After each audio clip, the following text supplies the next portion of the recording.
In this video, I'm going to show you how to build floor in Bloxburg. So first, make sure you are on the build mode and then navigate to the build section on the left side.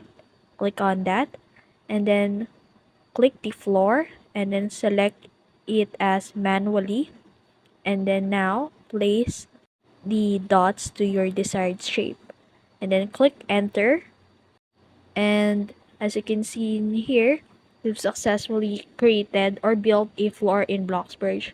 Now you can now customize its color, its designs via clicking the material, and then for the color, just choose any color. And then once you're satisfied, you can just click the check button or by clicking or entering the enter key on your keyboard. And that's it. That's how you build a floor in Bloxburg. If you found this video helpful, don't forget to like, share, and subscribe to the YouTube channel.